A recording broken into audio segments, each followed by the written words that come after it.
Esa noche, Lucy se dirigió a su pequeña habitación del primer piso de la residencia de las enfermeras en prácticas. Era uno de los edificios más sombríos del hospital, aislado en un rincón, cerca de la central de calefacción y suministro eléctrico con su zumbido constante y su columna de humo, y con vistas al reducido cementerio del hospital. Se trataba de un bloque cuadrado de 3 plantas, cubierto de hiedra, con unas gruesas columnas dóricas blancas en el pórtico delantero.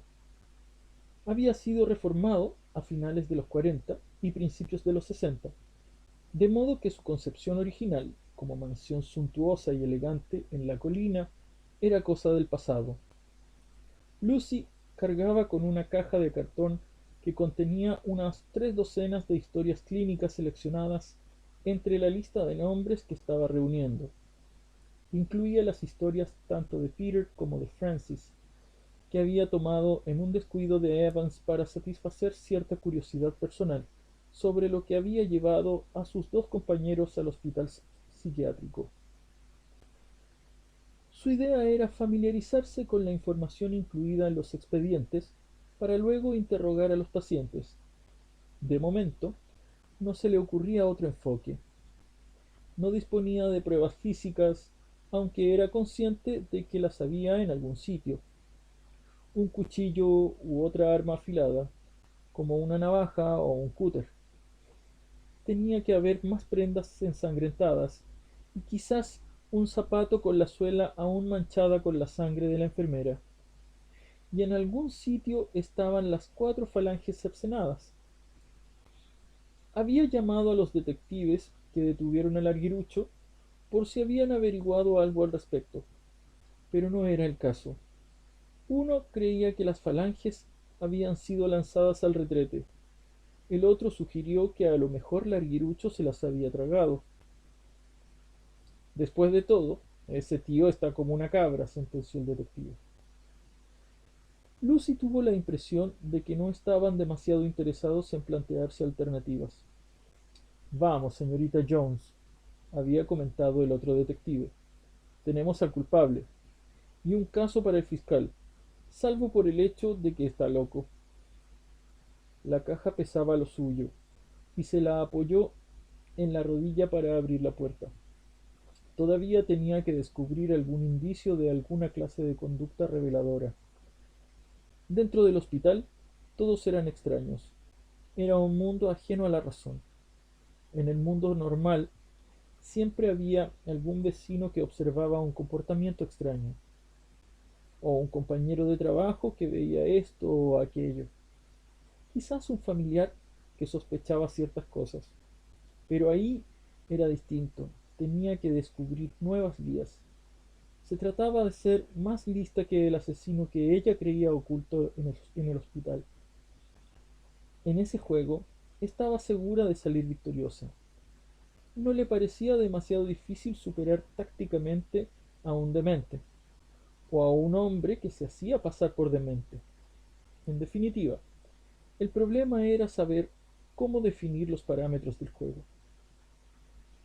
Mientras subía la empinada escalera despacio, peldaño a peldaño, sintiendo la misma clase de agotamiento que tras una enfermedad larga y debilitante, pensó que, cuando estuvieran establecidas las normas, vencería.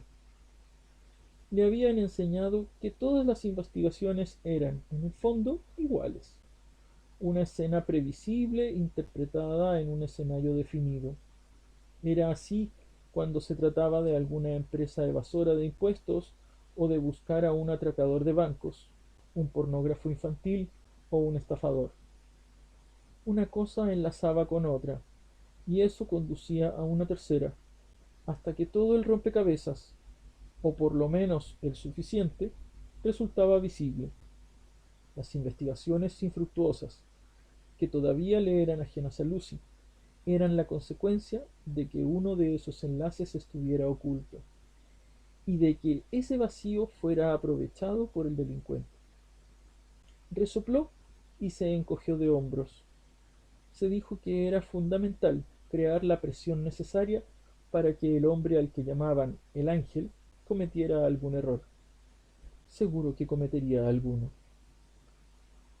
Lo primero era buscar pequeños actos violentos en los expedientes.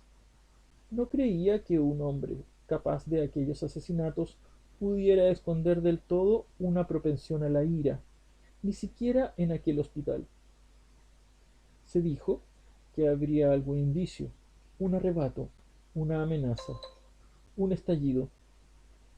Solo necesitaba reconocerlo al verlo.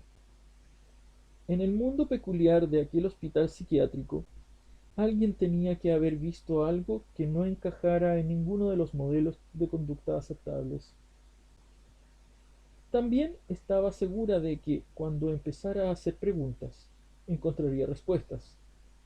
Lucy tenía gran confianza en su habilidad para repreguntar hasta alcanzar la verdad. En ese momento no se planteaba la diferencia entre hacer la misma pregunta a una persona cuerda y a una demente. La escalera le recordó a algunas residencias de Harvard.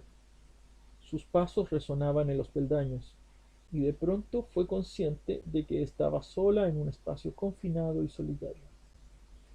Un recuerdo espantoso se apoderó de ella y contuvo el aliento. Exhaló despacio, como si de esa manera pudiese expulsar el mal recuerdo. Miró un instante alrededor, pensando que ya había vivido antes esa situación. No había ventanas, y no llegaba ningún sonido del exterior. En el hospital se había habituado a una cacofonía constante, gemidos, gritos y murmullos. Se dijo que el silencio era tan inquietante como un grito. Se detuvo en seco, y el eco de sus pasos se desvaneció. Escuchó el sonido áspero de su propia respiración. Esperó hasta que un silencio total la envolvió. Se inclinó sobre la barandilla de hierro y miró arriba y abajo para asegurarse de que estaba sola. No vio a nadie. La escalera estaba bien iluminada. No había sombras donde esconderse. Esperó un momento más para superar la sensación claustrofóbica que la invadía. Era como si las paredes se hubieran acercado. Hacía un frío que le hizo pensar que la calefacción no llegaba a esa zona y se estremeció. Pero de repente notó sudor bajo los brazos. Sacudió la cabeza, como si un movimiento enérgico pudiese acabar con aquella sensación desagradable. Atribuyó el sudor de la palma de las manos al nerviosismo. Se tranquilizó pensando que ser una de las pocas personas cuerdas en aquel lugar probablemente la hiciera sentirse nerviosa y que sólo había revivido la acumulación de todo lo que había visto y sentido los primeros días. De nuevo exhaló despacio, movió el pie por el suelo provocando un chirrido, como si quisiera oír algo corriente y rutinario. Pero el ruido que hizo le erizó la piel. El recuerdo la abrazaba como el ácido. Tragó con fuerza y se recordó que tenía por norma no pensar en lo que le había pasado hacía tantos años. No ganaba nada con recordar el dolor, evocar el miedo o revivir una herida tan profunda.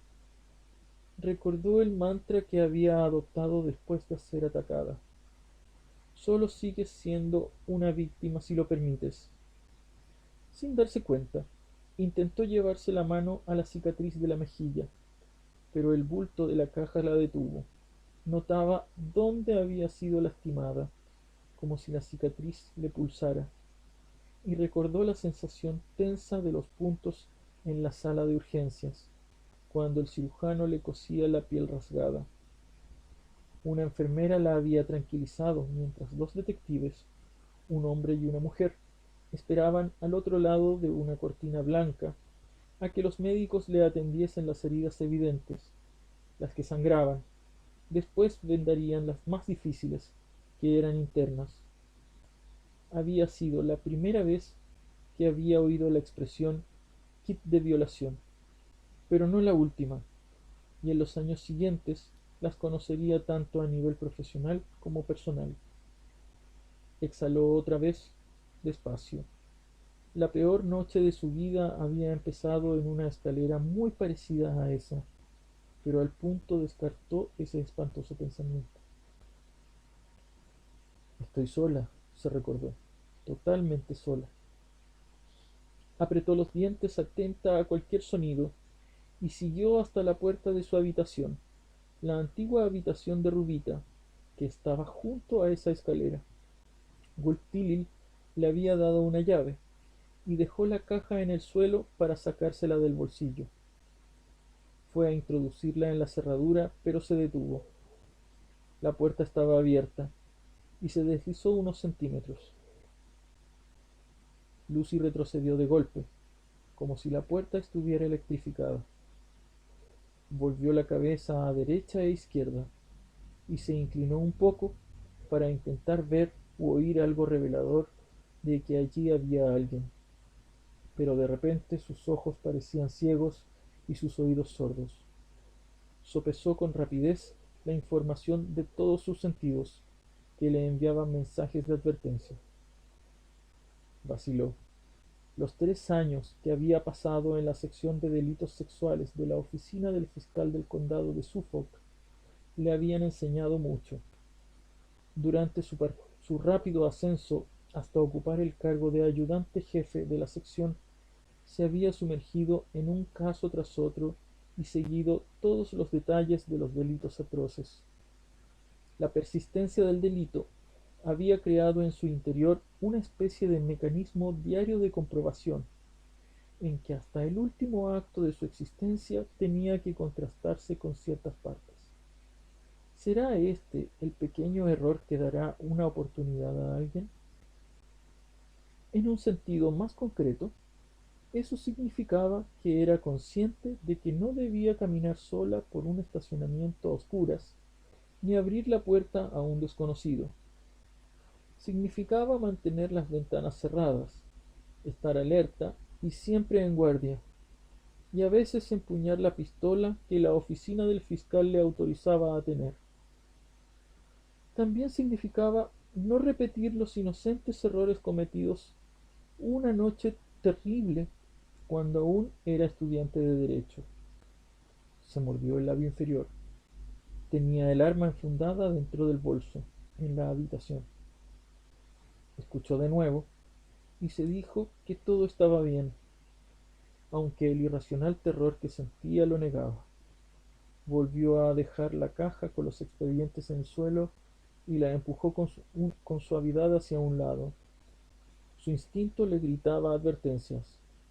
Las ignoró y alargó la mano hacia el pomo, pero se detuvo al tocar el metal. Retrocedió respirando despacio. Habló consigo misma, como si eso fuera a imprimir más consistencia a su pensamiento. La puerta estaba cerrada y ahora está abierta. ¿Qué vas a hacer? Retrocedió otro paso. De pronto se volvió y echó a andar deprisa por el pasillo. Lanzaba miradas a derecha e izquierda, con los oídos atentos. Apretó el paso, casi corriendo, y sus zapatos resonaban quedamente en la moqueta. Las demás habitaciones de ese piso estaban cerradas y silenciosas. Llegó al final del pasillo y empezó a bajar a toda velocidad la escalera, respirando con fuerza mientras sus pies tamborileaban sobre los peldaños. La escalera era idéntica a la que había subido unos minutos antes por el otro extremo del pasillo. Abrió una pesada puerta y oyó voces. Avanzó hacia ellas y se encontró con 3 mujeres jóvenes, junto a la entrada de la planta baja. Llevaban el uniforme blanco de enfermera debajo de rebecas de distintos tonos, y alzaron los ojos sorprendidas. Perdonen, dijo Lucy con ademanes algo exagerados tras recuperar el aliento. Las 3 enfermeras la miraron. Lamento interrumpirlas, se disculpó. Soy Lucy Jones, la fiscal que está aquí para... Sabemos quién es, señorita Jones, y por qué está aquí, la interrumpió una de las enfermeras. Era una mujer alta, de raza negra, con los hombros atléticos y pelo oscuro. ¿Se encuentra bien? Lucy asintió e inspiró para serenarse. No estoy segura, dijo. Me he encontrado con la puerta de mi habitación abierta, pero estoy segura de que esta mañana, cuando salí para el edificio Amherst, la cerré con llave. No es normal, dijo otra enfermera. Aunque el encargado de mantenimiento o el servicio de limpieza hubieran entrado, tienen que cerrar al salir. Es la norma. Lo siento, comentó Lucy, pero estaba sola allá arriba y... Todos estamos un poco nerviosos, señorita Jones, asintió la primera enfermera comprensiva. A pesar de la detención del arguirucho, esta clase de cosas no pasan en el hospital. ¿Qué le parece si la acompañamos a la habitación y echamos un vistazo? Gracias, dijo Lucy tras suspirar. Son muy amables. Se lo agradecería mucho. Las cuatro mujeres subieron las escaleras, un poco como un grupo de zancudas chapoteando en un lago a primera hora de la mañana. Las enfermeras seguían hablando, cotilleando en realidad, sobre un par de médicos que trabajaban en el hospital y bromeando sobre el aspecto de comadrejas de los abogados que habían llegado esa semana para una ronda de vistas cuasi judiciales. Lucy iba a la cabeza y se dirigió con rapidez hacia la puerta. Se lo agradezco mucho, repitió y guió el pomo. La puerta tembló un poco, pero no se abrió. Volvió a empujar. Las enfermeras la miraron con cierta extrañeza. Estaba abierta, dijo Lucy. Se lo aseguro. Ahora parece cerrada, comentó la enfermera negra. Estoy segura de que estaba abierta. Sujeté el pomo con la mano y al ir a meter la llave la puerta se abrió unos centímetros, explicó Lucy. A su voz, sin embargo, le faltó convicción. De repente dudaba. Se produjo una pausa incómoda hasta que Lucy sacó la llave del bolsillo, la metió en la cerradura y abrió la puerta. Las tres enfermeras seguían detrás de ella. Entramos y echamos un vistazo, sugirió una. Lucy empujó la puerta y entró en la habitación. Accionó el interruptor de la lámpara del techo y el reducido espacio se iluminó. Era un dormitorio estrecho, tan austero como el de un convento, con las paredes desnudas, una cómoda robusta, una cama individual y un pequeño escritorio con una silla. Su maleta seguía abierta en medio de la cama, sobre una colcha de pana roja, la única salpicadura de color vivo en la habitación. Todo lo demás era marrón o blanco, como las paredes. Ante las tres enfermeras, Lucy abrió el pequeño armario de la pared y observó su interior, vacío. Comprobó después el pequeño cuarto de baño. Incluso miró bajo la cama. Luego se levantó, se sacudió la falda y se volvió hacia las tres enfermeras. Lo siento, dijo. Estoy segura de que la puerta estaba abierta y tuve la sensación de que había alguien dentro. Les he ocasionado molestias, sí. Las tres mujeres menearon la cabeza. No tiene por qué disculparse, dijo la enfermera negra. No me estoy disculpando, replicó Lucy. La puerta estaba abierta y ahora está cerrada. Pero en el fondo no estaba segura de que fuera cierto. Las enfermeras guardaron silencio hasta que una se encogió de hombros y dijo: Como comenté antes, todos estamos nerviosos. Es mejor asegurarse que lamentarse. Las otras dos asintieron. ¿Está bien? Sí, muy bien. Gracias por su interés, dijo Lucy con cierta frialdad. Bueno, si vuelve a necesitar ayuda, pídala a quien sea. No dude en hacerlo. En momentos como este, lo mejor es fiarse de la intuición. No explicó a qué se refería con momentos como este. Lucy cerró la puerta cuando se marcharon. Se volvió y se apoyó contra ella un poco avergonzada. Miró alrededor y pensó: no te equivocaste. Aquí había alguien. Alguien te estaba esperando. Miró su maleta y su bolso. O alguien estaba simplemente echando un vistazo. Se acercó a la escasa ropa y los artículos de tocador que había llevado consigo e intuyó que faltaba algo. No sabía qué, pero sabía que se habían llevado algo de su habitación. Fuiste tú, ¿verdad? Ahí en ese momento intentaste decirle a Lucy algo importante sobre ti, pero ella no lo captó. Era algo fundamental y algo aterrador, mucho más aterrador que lo que pudo sentir al cerrar la puerta de su habitación. Todavía pensaba como una persona normal. y eso era perjudicial para ella. Peter el bombero contemplaba el otro lado de la habitación, cavilando sobre la tarea que tenía entre manos. La incertidumbre erosionaba sus pensamientos y sentía la amargura que la indecisión puede alimentar. Se consideraba un hombre decidido y las dudas lo incomodaban. Había sido un impulso lo que lo animó a ofrecer sus servicios y los de pajarillo a Lucy Jones, pero estaba seguro de que había sido lo correcto. Sin embargo, su entusiasmo no había contemplado el fracaso y ahora se esforzaba por encontrar una forma de lograr su objetivo. En todo lo referente a la investigación, veía restricciones y limitaciones, y no sabía cómo podrían superarlas. En el mundo de aquel hospital psiquiátrico se consideraba el único pragmatista. Suspiró. Era bien entrada la noche y estaba apoyado contra la pared con las piernas extendidas en la cama, escuchando los sonidos nocturnos. Pensó que ni siquiera la noche concedía una tregua al dolor. Los pacientes eran incapaces de liberarse de sus problemas por muchos narcóticos que toma pastillas les recetara. Eso era lo insidioso de la enfermedad mental. Se necesitaba tanta fuerza de voluntad e intensidad de tratamiento para conseguir una mejoría que la tarea era casi titánica para la mayoría y prácticamente imposible para algunos. Oyó un largo gemido de Francis. Le entristecía que su amigo se agitase en su sueño, porque aquel joven no se merecía el dolor que le acechaba en la oscuridad. Trató de relajarse, pero no pudo. Se preguntó si, cuando cerraba los ojos, la misma agitación se apoderaba de su sueño.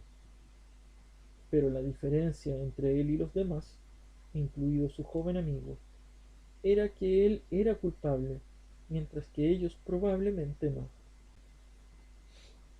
De pronto notó el olor denso y dulce de algún producto inflamable. La primera bajarada fue de gasolina, la segunda de un líquido más ligero con base de benzina. Sorprendido, se levantó de la cama. La sensación era tan fuerte que su primera reacción fue la de dar la alarma, organizar a los hombres y sacarlos de allí antes de que se produjera el inevitable incendio. Imaginó lenguas rojas y amarillas de fuego engullendo la ropa de cama, las paredes, el suelo. Imaginó la horrible asfixia que provocaría el humo. La puerta estaba cerrada con llave, como todas las noches, y oyó gritos de socorro y golpes en las paredes. Se le tensaron todos los músculos, y con la misma rapidez se le relajaron al inspirar y darse cuenta de que aquel olor era una alucinación similar a las que asediaban a Francis O'Nappy, o incluso a las particularmente espantosas que aquejaban al aguilucho. A veces creía que toda su vida estaba definida por olores. El tufo de cerveza y whisky que acompañaba a su padre, mezclado con el olor a sudor rancio y a veces el fuerte olor a diésel de la maquinaria pesada que arreglaba. Hundir la cabeza en su pecho significaba aspirar la peste de los cigarrillos que terminaron matándolo. Su madre, en cambio, siempre olía a manzanilla, en su intento de contrarrestar la aspereza de los detergentes que usaba para lavar ropa que le encargaban. A veces, bajo el intenso aroma de los jabones que ella usaba, podía captar un tufillo a lejía. Olía mucho mejor los domingos, cuando se bañaba y luego pasaba un rato horneando en la cocina, temprano, de modo que, con sus mejores galas para ir a misa, combinaba el aroma a pan recién hecho con la fragancia del champú, como si eso fuera lo que Dios quería. En la iglesia, con atuendo de monaguillo, el incienso a veces lo hacía estornudar. Recordaba todos esos aromas como si estuvieran con él en el hospital. La guerra le había aportado un mundo de olores totalmente nuevo. las emanaciones de la vegetación y el calor de la selva, la cordita y el fósforo blanco de los tiroteos, el hedor pegajoso del humo y el napalm a lo lejos, que se mezclaba con las esencias embriagadoras de los arbustos que lo rodeaban. Se acostumbró a la pestilencia de la sangre, los vómitos y los excrementos que tan a menudo se mezclaban con la muerte. También había los exóticos aromas culinarios de los pueblos por los que pasaban, y los olores peligrosos de los pantanos y los campos inundados por los que avanzaban dificultosamente. Además, estaba el conocido olor acre de la marihuana en los campamentos y el olor irritante de los líquidos con que se limpiaban las armas. Era un lugar de emanaciones desconocidas e inquietantes. Al volver a casa, había aprendido que el fuego tiene decenas de olores diferentes en sus distintas fases y formas. El fuego de madera se diferenciaba del fuego químico, que guardaba pocas similitudes con el fuego que devoraba el hormigón. La primera llama vacilante olía diferente cuando se elevaba y cobraba fuerza, y distinto era el olor chisporroteante de maderas carbonizadas y los metales retorcidos cuando el incendio era extinguido. También había conocido entonces el inconfundible olor del agotamiento, como si la fatiga poseyera un aroma propio. Cuando se había inscrito en la Academia de Investigadores de Incendios Provocados, una de las primeras cosas que le enseñaron fue a usar el olfato, porque la gasolina con que se provoca un incendio huele diferente al queroseno, que a su vez huele diferente a las demás formas en que la sangre enciende fuegos.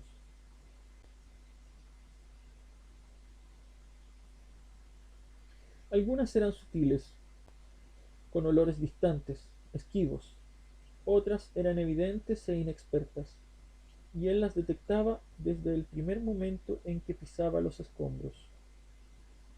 Cuando llegó el momento de provocar su propio incendio, había utilizado gasolina corriente adquirida en una estación de servicio situada a apenas kilómetro y medio de la iglesia, comprada con una tarjeta de crédito a su nombre. No quería que nadie tuviera ninguna duda sobre la autoría del incendio concreto. En la semioscuridad del dormitorio, Peter el bombero sacudió la cabeza, aunque no sabía muy bien qué quería negar. Aquella noche había controlado su rabia asesina y pensado en todo lo que había aprendido sobre cómo ocultar el origen de un incendio, todo lo referente a la precaución y la sutileza, y lo había ignorado. Había dejado un rastro tan obvio que incluso el investigador más inexperto lo habría encontrado. Había provocado el incendio y cruzado la nave hacia la sacristía, dando voces de alarma, aunque creía que estaba solo. Se había detenido a oír cómo el fuego empezaba a crepitar con avidez detrás de él, y alzado los ojos hacia un vitral